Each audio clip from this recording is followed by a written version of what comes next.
Hi, it's Paul Benedict here, coming to you Tuesday, February 8th, 2022 for a market statistics update for the Las Vegas real estate market. We're already rocking and rolling in 2022. Let's talk about what's been happening. Inventory is still super tight. 2,497 houses listed for sale in all of the Las Vegas Valley as of this morning when I pulled that number.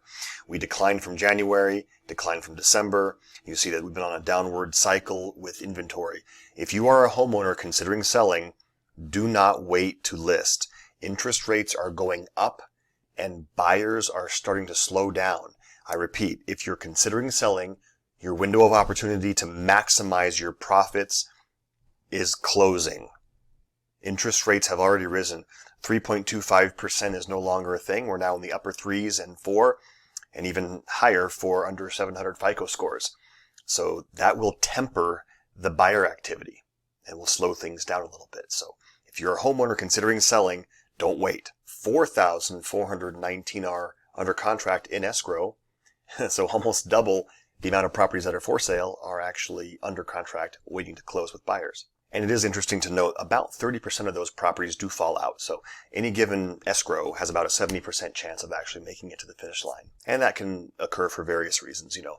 The home inspection report can reveal a lot of repairs that are needed and the buyer might not want to tackle that. Seller might not want to make repairs. The buyer might not get qualified for their loan.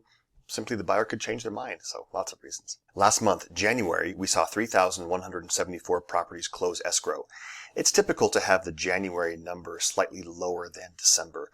If we look back, January of 21, slightly lower than December of 20.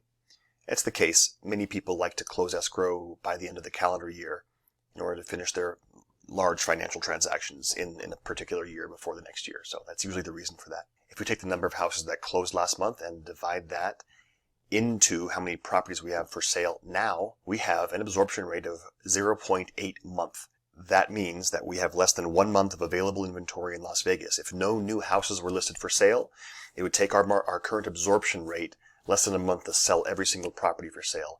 And as I've been saying for the past few years, that's a strong seller's market. So our market, our city should have about 20,000 houses listed for sale, 20,000 in order for us to have what economists refer to as a balanced real estate market with 4 to 6 months of inventory. We have under 1 month of inventory. What does that do to our sales price? Oh my goodness. $435,000 is the median price of a detached home in Las Vegas. And guys, it just keeps climbing. It just keeps climbing. If you're one of the people who last year, 2 years ago when lockdown occurred, so March of 20, when the prices were about 320 and then we saw a dip down to 310 and you thought, oh, I'm going to wait, something's going to pop, bubble's going to burst, we're going to have a reduction in price. Well, 1 year later, April of 21, look what the prices were, and now look where they are today, $435,000. And buyers are still scrambling over each other to buy properties at these prices. I mean, every decent property that's out there has multiple offers. If the house is in great condition and priced right, multiple offers on everything. So the market is still good to buy because the rates are still attractive. However, they are rising. 30% of buyers are paying all cash for properties. It's about standard from what we've been experiencing. If we draw our attention to condos and townhouses, the median sales price as of last month, January, $245,000 for attached condos and townhouses. That's 29% above that same number from January of last year. And I didn't mention detached houses. That's 26% above January's price last year. Looking at high rises, $395,000 is the median sales price for our high rises.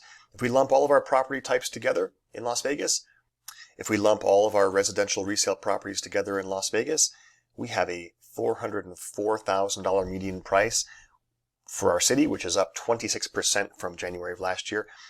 We use that number to compare ourselves to the national median home price, which is $358,000, according to the National Association of Realtors. So we are above the national median home price, unfortunately, and that number is still going up. Price per foot, $232,000 is the price per foot in Las Vegas. That's up 28% from last year. This is interesting. Days on market is 11 days. That's down from last year. So 11 days is the average number of days it takes for a property to go under contract with a buyer. Now that doesn't mean that the property doesn't receive offers within 1 day or 2 days. It takes a few days to negotiate. Sometimes sellers don't want to accept an offer in 2 days, even though they received the offers.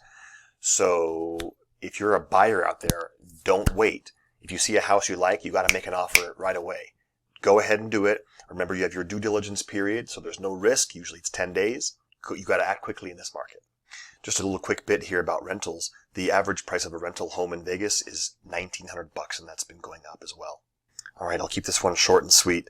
Thank you for joining me. I will see you here next month for another update. If you're ever curious about anything real estate related, let me put my 18 plus years of experience to work for you. I would love to help out whether you're buying a house, selling a house, looking to invest, or even build. New construction as well. I know the builders very well in Las Vegas, so use my experience. Thank you for watching. Paul Benedict signing off. Have a beautiful day, everyone.